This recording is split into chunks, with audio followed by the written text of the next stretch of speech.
Okay, so we are recording. 3, 2, 1. Welcome to the Cinefied Podcast, the show where we beat it to bad movies. I'm just kidding. I'm definitely kidding. Okay. Unless, no, I'm kidding. I'm your host, Billy Jean. Kidding once again. My name is Dempsey Pillot, and I'm joined here today by a man who is known in some circles as the king of pop, John Odette. How you doing, man? I'm doing fantastic, Billy Jean.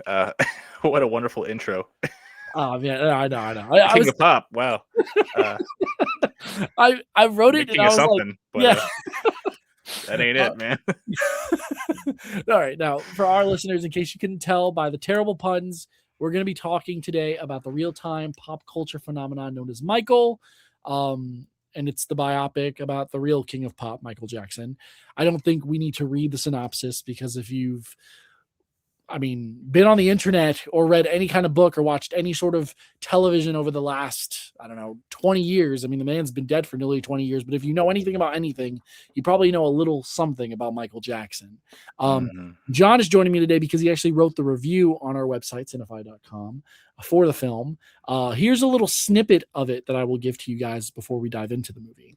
He says, Michael is the type of film that markets itself as the latest in the trendy wave of biopics, but sidesteps deep introspection for crowd pleasing sequences. But you also say this is not a study, but it's celebration.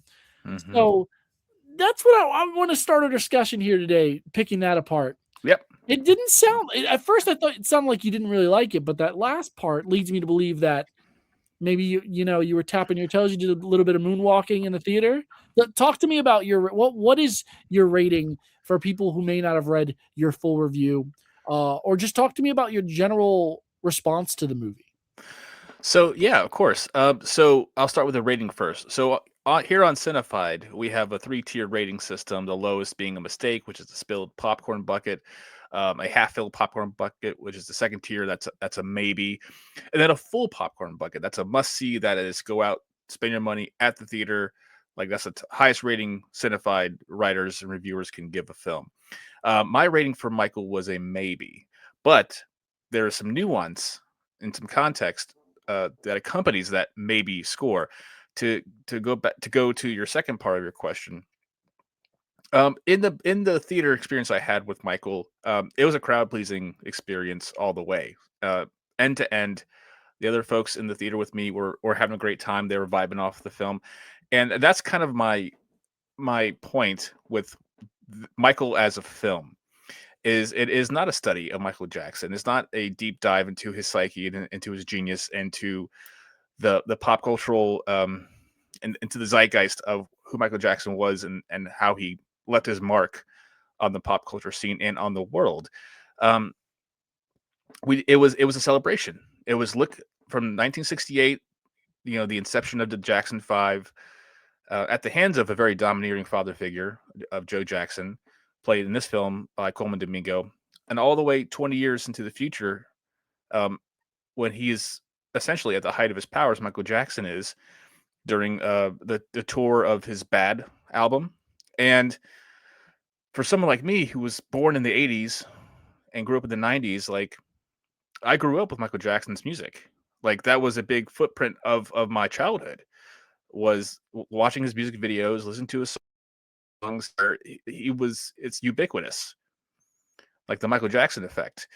Um, and all the controversial and polarizing and criminal things that came out afterwards, ostensibly criminal things that came out afterwards, allegedly, that is not the purpose of this film. This film does not touch any of those things, and which is fine, um, because at the end of Michael, this film, there is some text on the screen that alludes to a continuation of his story, because it does kind of stop midstream of his career. We didn't get to the Dangerous album. We didn't get to all the later works he did, and we definitely did not get to any of the uh, controversy that would actually, shape the rest of his image and his legacy in the last uh, in the last part of his life. And so, I wrote in my review that Michael, this the film Michael is a bit review proof. And what I mean by that is that devotees of Michael Jackson's music who this film is gilding his legacy, and the fans of his that either don't care or don't want to believe or on the complete opposite spectrum of all the criticism levied against Michael Jackson are going to love this film. They're going to celebrate. They're going to cheer, they're going to dance, they're going to sing along, which is fine, but at the same time, those critics, those people that are critical of Michael Jackson and are wary of where his legacy is in the pop culture space now, are going to probably resent this film, not go see it. They're not going to champion it. And so I guess my job as a film critic would be to kind of, you know, kind of project where I think it'll land in that middle group of people who are just not sure. Maybe they didn't grow up with Michael Jackson. They're not sure about Michael Jackson. My cat's yelling at me right now. Sorry about that. And so that's kind of where I landed with Michael. Like, I understood what it was trying to do. And I think what it was trying to do, it succeeded very well. But for a biopic about Michael Jackson, like, I wanted more about Michael Jackson. I felt like I learned nothing new that I didn't already know about Michael Jackson. So you're telling me that the text at the end of the credits is not a teaser for him appearing in Avengers Doomsday? Is that what you're telling me? Never say never. Listen, the way AI is going these days, who knows what they're going to cook up for that movie? Oh my god! And I think that's Michael in the back, reincarnated as your cat, just trying to chime in and be like, "Yeah, you're right, John." Yeah, he heard me come down here to start recording, and he was like, "Well, obviously I'm invited, Dad." So he has things to say. No, dude, I love talking to you about movies because you have such such a unique spin on like saying the perfect thing that I would not know how to say. And I think you say review proof, making the movie review proof. The Rotten Tomatoes score itself is proof of that. You got what? Last time I checked, it was like 40. And then but their audience score is like near 100. Yeah, Like, the critic score is in the toilet with this film. yeah, and And it doesn't matter. This is not a movie for the critics. well, so to be fair to the critics, well, really to be fair to this film, I should say, and to Michael Jackson, I think the criticisms levied against this film and why that critic meter on Rotten Tomatoes, as you brought up, is so in the basement, is because as I've read a few snippets here and there, some highlights, was they were just kind of chastising this film for not going all the way, because this film was allegedly this film was originally intended to start and end as most biopics do, when they start and end at some stage in that artist's career and loop back around by the end. And that was supposed to be the raid on Neverland Ranch.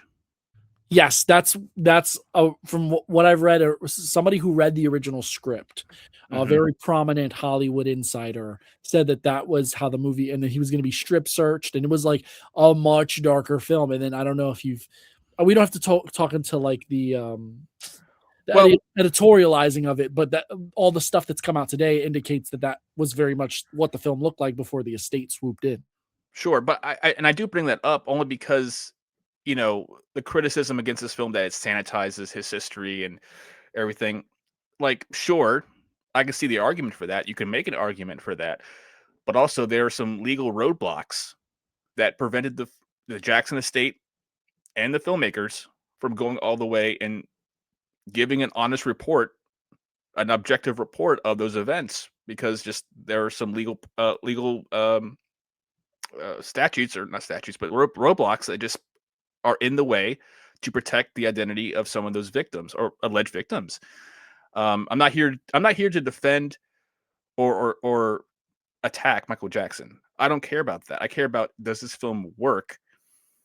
And I think it does work, as like I said, as a celebration. But there's no analysis here, and that's the issue I did have with Michael, was there wasn't a lot of deep introspection into who he was and his talent. His like, I know he's talented. I know he's a genius. Don't show me what I've already seen. Show me the deeper layers of all that. And I think not to get too ahead of ourselves here, but there's only one real sequence of this film that really dared to crack it open a little bit, and that was when he was making the Thriller album. We're gonna get into that, because that to me was when I felt the movie actually come alive. I was like, okay, all right, now we're getting somewhere, and then it's over. Yeah, you get a scene of him writing, a scene of him kind of tapping along and like putting post-its on the studio wall, and like the processing, and then he sees that report about the Crips and the Bloods, and he uses that as motivation that inspires him to write Beat It, to kind of like the antithesis to gang violence. And then you see a little bit of the Thriller album or music video being made, and it was cool. But I'm like, stay here. I want to see more of this. This is what I want to see about Michael Jackson. Which I just want to throw in, I had to actually fact check that, because I was like, I know that in every one of these like movies, they always throw in something or embellish something, but he actually did have like a meeting with the Bloods and the Crips, and he was like, let's chill out. Let's try to find peace through dance. And this is like a real thing that happened in the 80s. And I was mind blown. That's one thing that I'll say about this movie, is that it doesn't have a lot to say, but it does have a lot to show, especially for people who are like, know who Michael Jackson is, but didn't know like some of the crazy shit that the man did. Like, I actually was one of the few that knew about Bubbles. And when the trailer came out with him with him and the monkey, I knew a bunch of friends that were like, what type of shit why does Michael Jackson have a monkey? And I was like, he did have a monkey. That was his friend. That's also the lore. Didn't he own like the bones of the Elephant Man or something like that too? I think so. So I do remember in 93, 92, right before like all the shit hit the fan, he did an interview at Neverland Ranch with Oprah Winfrey. And like they walked the grounds. They had an interview and like some study of his. Like, he had like all kinds of incredible like artifacts in his house, and he had like a menagerie of animals.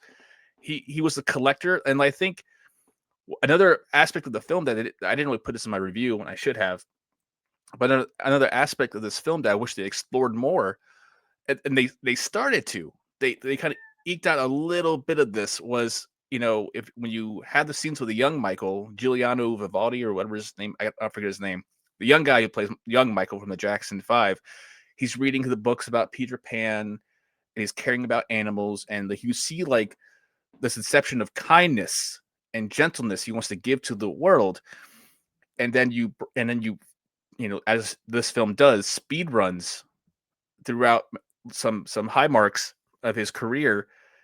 And I wish they would explore more about like how he was really invested in helping others. You do get some scenes with that, though, thankfully, with like him visiting kids in the hospital, even when he was in the hospital. So, but like, that's the kind of stuff that, yeah, I've seen the music videos, I've seen tour footage. I never, unfortunately, got to see him tour live. I was way too young. But like, yeah, I've seen the idol. I've seen the star. Show me the man. Man in the Mirror? No, I'm sorry, it was too good to be. I'm asking him to change his ways, Dempsey.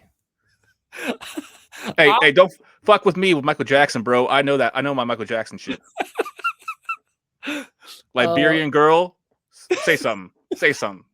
Look, the movie. Let me talk to you about my take on the movie before we go. Please, yeah. What were your thoughts? What was your reaction, Dempsey? So it did not rock my world. Okay. No, That's bad. I feel very similar to you. Like, this is one of my most anticipated movies of the year. Correct me if I'm wrong. Were you in the discussion we were talking about earlier this week where somebody posted the 1-star review, and I was like, well, this person who reviewed it is actually like a culture writer, so I'm gonna, give it a chance myself. I think I remember. I remember. Was it in the WhatsApp Yeah. I skimmed that. I didn't like look into it too And deeply. I was just like, that was like the first Omen. I was like, no, it can't be that bad. And it's not the worst movie I've ever seen. Oh my God. This is not, if I had to put it on a weighted scale, this is nowhere near Ice Cube's War of the Worlds that came out last year. Okay, guys, like this is a very watchable film. It's very easy to digest. It's a fun time, especially even if you like a handful of Michael Jackson songs. Like even if you've never heard like his entire discography. Like this, you will have a good time in this movie. However, well, no. Before I do the however, I'm going to give this film its flowers. Coleman Domingo as Joe Jackson, when I first heard it, was dream casting. I was like, okay, this is going to be the movie he gets his Oscar in.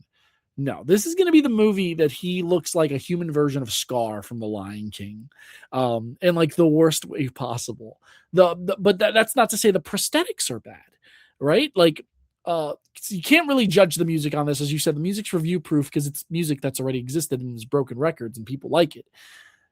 The acting is like, it's okay, but like Jafar Jackson, the man, is incredible. Like any little background actor like Miles Teller, who is literally just a yes man in this movie. And I'm sure he played, the guy he plays is a very nice man in real life. I'm sure of it.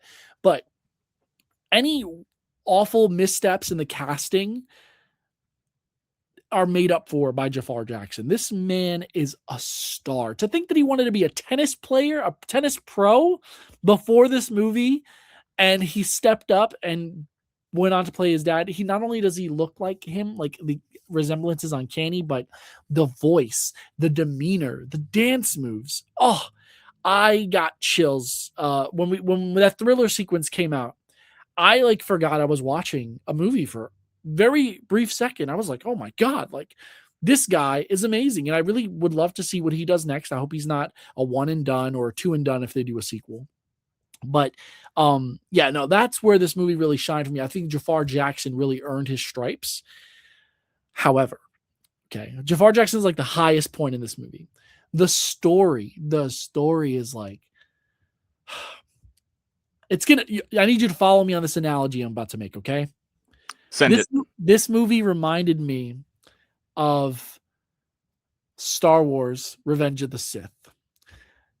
The last 20 minutes of that movie, okay?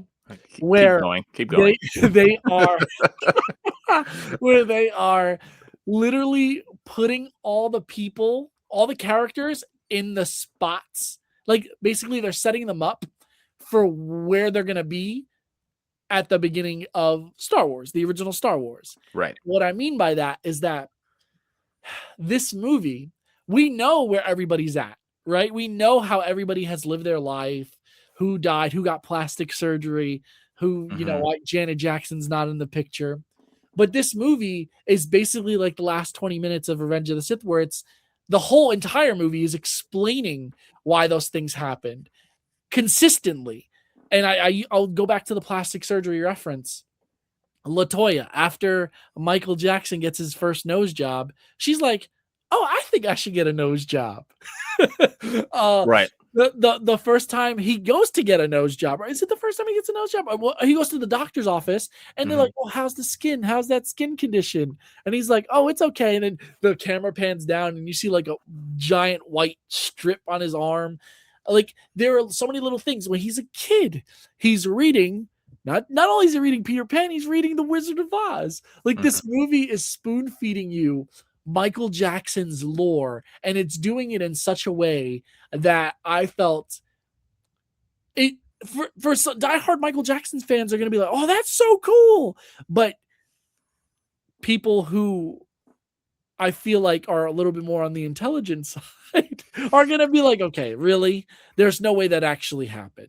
Like, I'm sure he liked Peter Pan, but did he like him to the extent that he was reading his book every night and talking to his mother about it as an adult? Maybe.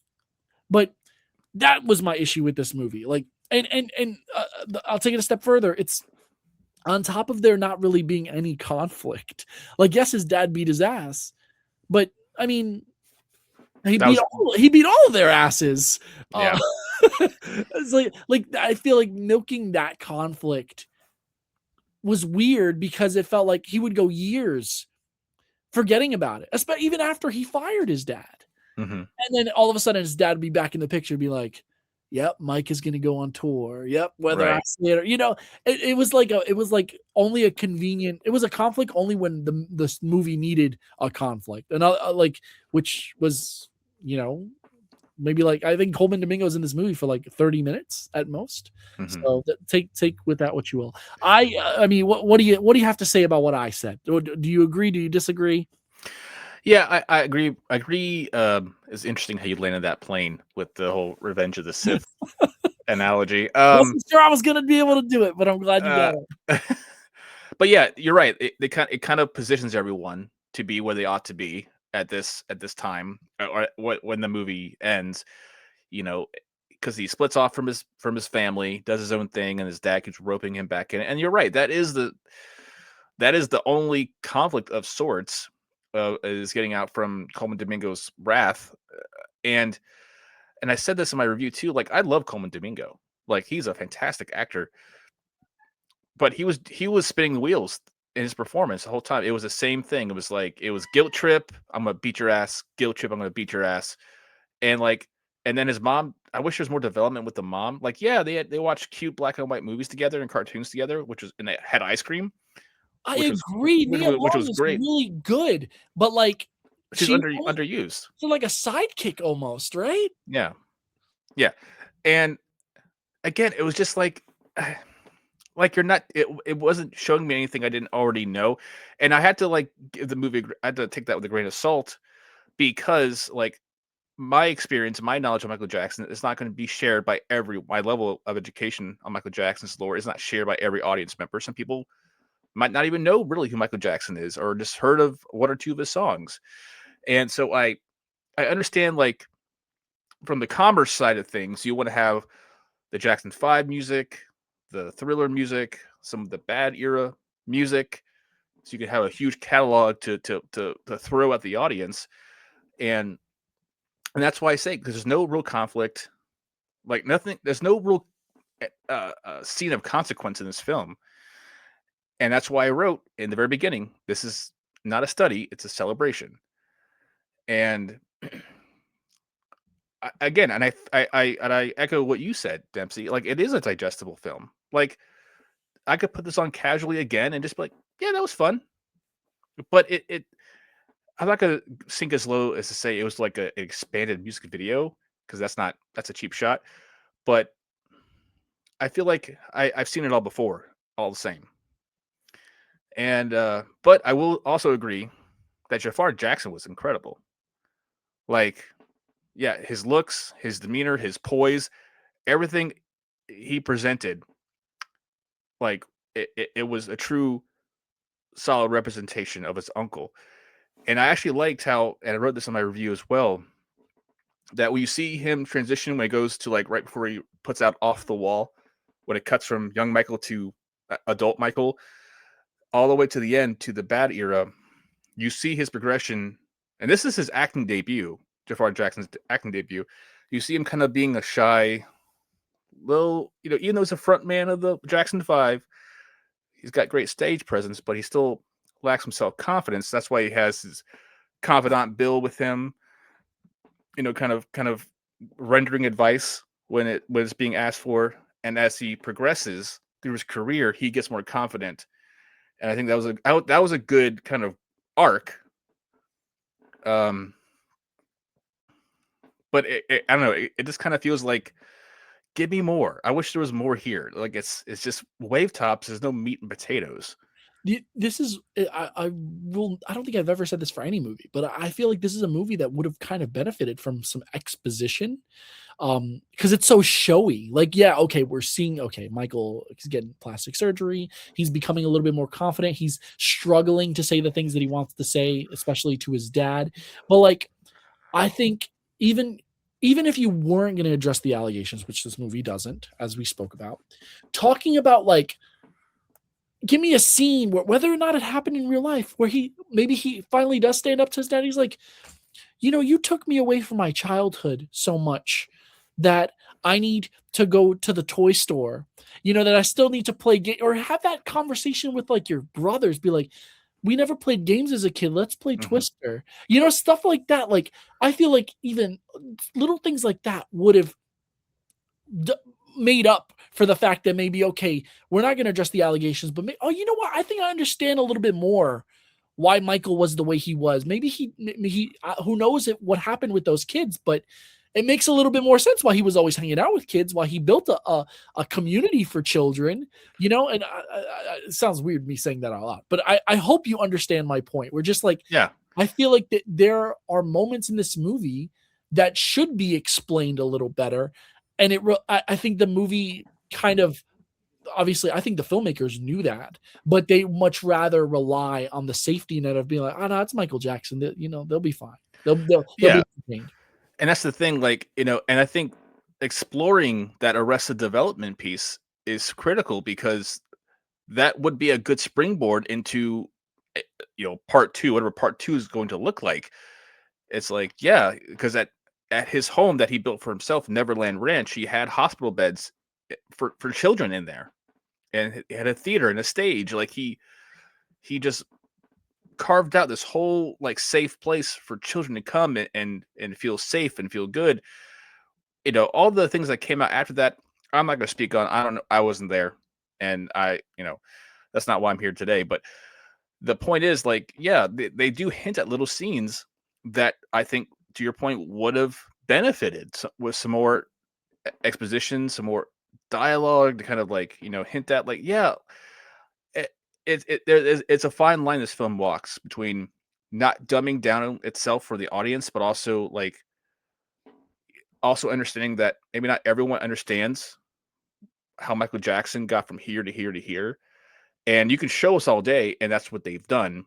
Is it's a more show and less tell, even with his Vitiglio, or Skin condition. Yeah, yeah, I might be saying that word wrong, but like that's just kind of like it's hinted at. You see a couple scenes of he's applying some makeup, and then when you cut to from the Thriller era to the Bad era towards the end, his skin's transformed, and I remember like I also remember growing up, he was always in the tabloids for all kinds of weird scandals, like the breathing machine. He bleached his skin.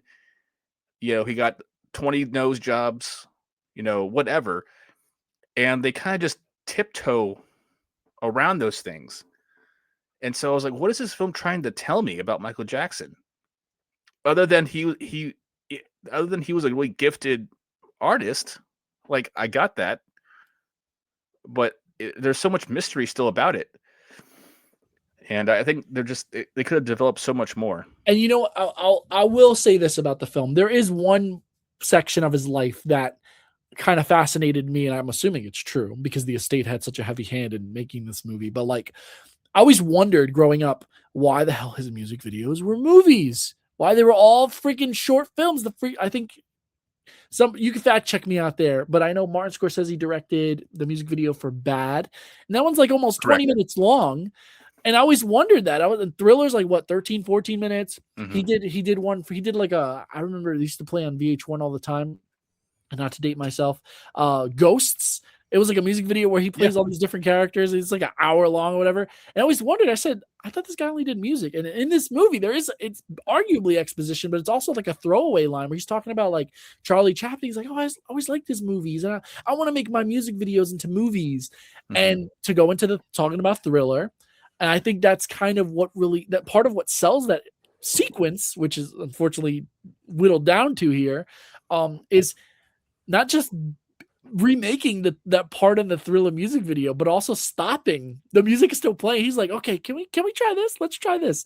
That is what I want. I think that is the bottom line for me of what I expected from this movie. A little bit more. I don't even care what it went into Michael Jackson's life. Like, yeah, that's cool. But just the mind behind the artist. If you would have just given me a movie just about that, like, who was he really as a person? Yes, we know Joe beat his ass. We know he made some of the greatest songs of all time. He's made history. But also, I'll call back to the sequence with Mike Myers' character, who's Hmm. pleasant. Like that whole sequence about being like, how they got Michael on MTV, which is how he freaking blew up. Things like that. Like I like that I think that's what makes the best biopics, is when you're not only entertaining but you're informing. It's a form of infotainment, for lack Yeah, of a better word. And no, you're though, right. as far as I can really recall, like moments that really like spoke to me and that like really got me hype in the movie, were those two sequences: the thriller sequence and the sequence where he's in Mike Myers' office, which I think it happened back to back, if I'm not Hmm. mistaken. Yeah, like I remember his music videos. I remember my mom had a VHS tape that had all of his videos on it, like black or white rather, Thriller, Billie Jean, Beat It, all the big ones. I think it even had that video he did with Paul McCartney, Say, which was like a B-side, I think. And it doesn't matter. But yeah, like he developed this whole image of himself where like his presentation was just epic already. Like he danced huge. His music videos were these giant tomes of imagery, and that's great. And I love those things. I love how talented he is. I just uh it just felt like there was so much more left on the table with this film. And to the film's credit, I'm not saying this film completely shat the bed on doing all that, because they did have scenes of him like you, exploring his, being that young minded individual, like going to the toy store and watching cartoons and playing with his animals and kind of having this, like I said earlier, a little bit of arrested development, because he got robbed of a childhood. And also like moments of him like those pivotal cultural moments of him like dealing with getting on to MTV and getting out from under his dad, and dealing with the Pepsi fiasco. Like there was like good moments that were like benchmarks in his career. So like those are the crowd pleasing elements on top of the music performances we get, which are fantastic. Like hats off again to Jafar Jackson. And so that's why I landed on my conclusion in my rating of this film was like, if you dig Michael Jackson, this is the film for you. If you don't like Michael Jackson, keep it moving. This is not the film that's going. This definitely is not the film that's going to like swing you back the other way in favor. So, and I was just left with like thinking, well, if I was adrift in the middle of this, vacillating between these two ends, you know, where should I lead to? Like, do I want to be entertained, informed? Well, is a push pull with that. So I'd say people should give it a shot. I think it's crowd pleasing, as evidenced by the popcorn meter, and I think it's going to make a lot of money. What my big question, Dempsey, is if it makes enough money and a sequel is like greenlit, okay. Now we have biased parties involved in the making of this film that are or likely be involved And the next, in the inevitable sequel. What what are they? How are they going to handle all this? The live wire that is that second half of his career. It's it's touchy. yeah, I was gonna ask you the same thing, bro. I was gonna ask you like, what would you like to see in the second one? Because I mean, not obviously story wise, but like how it's done, and I think it's so funny. I'm gonna compare this movie to Oppenheimer now. Okay, so Oh follow man, me on this. you're No, all over the place. no. You're a I wild feel like card, Dempsey. I feel like there is no other way to go other for the second half of this movie to be a courtroom drama, like Mhm. Oppenheimer. You know what I'm saying? Like, I feel like that would be the like. Obviously, they have what you mean, artistic freedom. They can creative liberties, whatever. They can do whatever the hell they want with this movie. They can take it in any direction. But I would think it'd be very interesting to follow up a movie of this style with like a courtroom drama. Have it follow up, like have him in the courtroom and then do flashbacks to like him, fall after the events of this movie, where he's established himself and he's doing all these things to try and help kids.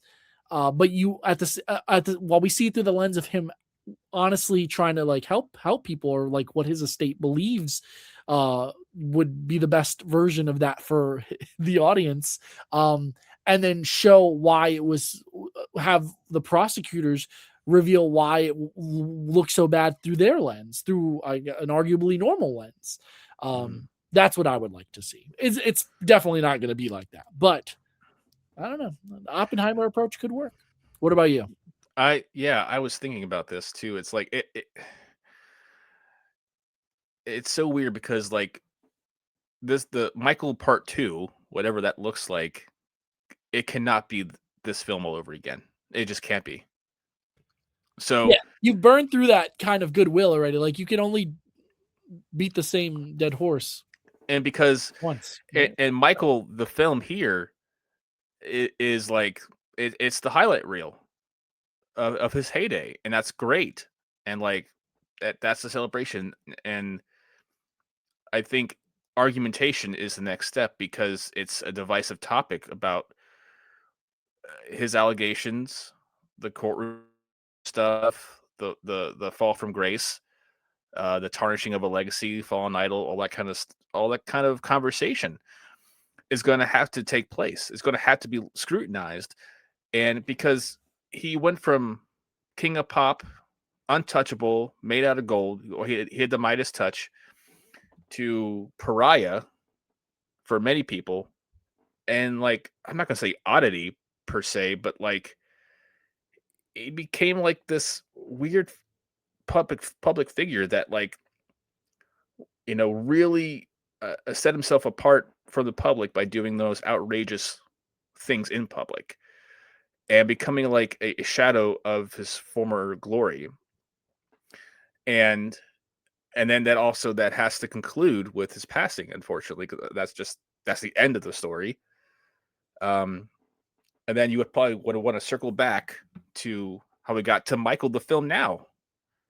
I was like, that's his legacy has endured, better or worse, for 20 years post mortem.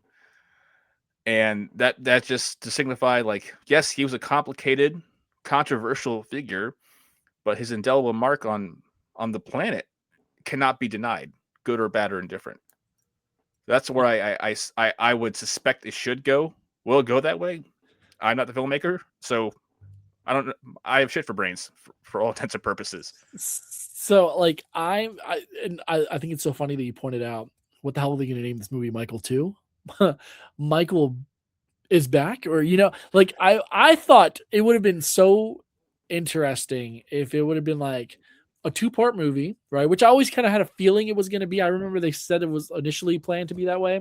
We have like Michael Black, right, where you show his early years before the transition, and then no is Michael White.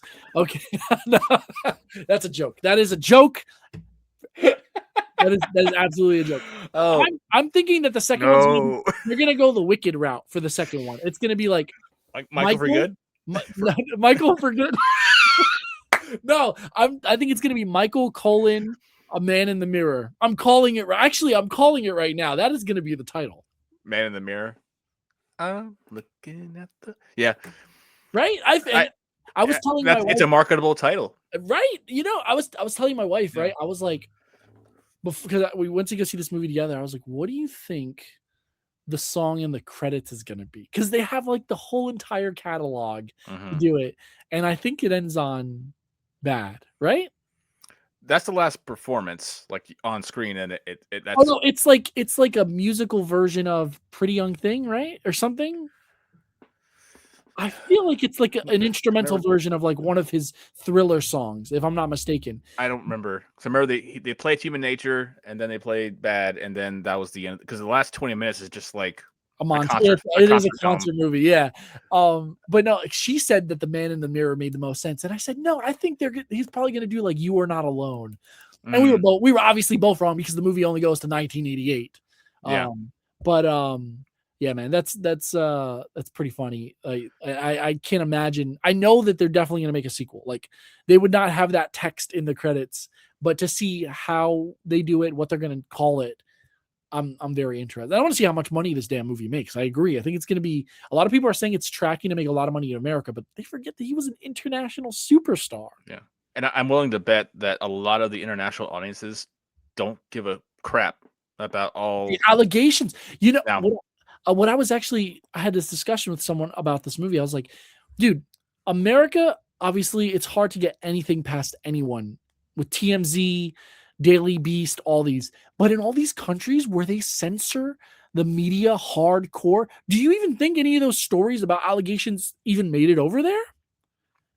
Maybe, Right? maybe not. That's what I'm saying. I'm like, And I and think, do they have legs? And yeah, do they hook anywhere? exactly. So I think I don't that's know. why, especially, I think this movie's going to do numbers overseas.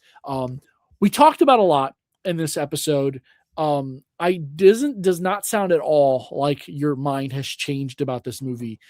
But is there any last words you have to say about it, good or bad? Um, no, my rating has not changed on Michael. I do recommend it for Michael fans. A few small things I wish they included in this film because my nerdy wants and needs were not completely satisfied. I wanted to see Eddie Van Halen actually play the solo to beat it. I wanted John Landis, the director of Thriller, to be more than just like a character on the fringe of the screen that you see, because he was very influential. His film An American Werewolf in London, it directly influenced Thriller, and that was not mentioned at all.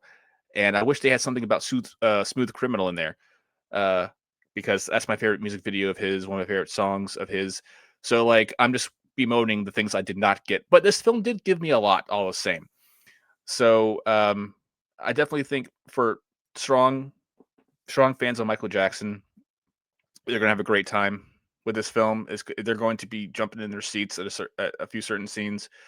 There's flaws to it. It's not the deepest biopic I've ever seen. It's safely assembled, and in the biopic, you know, assembly line construction of the last 10, 15 years that Hollywood's been making.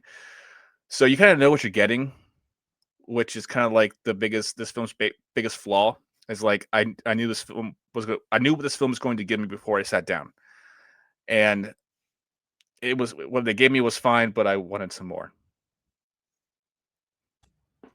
I think you said it perfectly. I would just add that this movie is a heavy marketing tool I've seen. You can even see it on the poster here. Is that it's from the same people that brought to you Bohemian Rhapsody.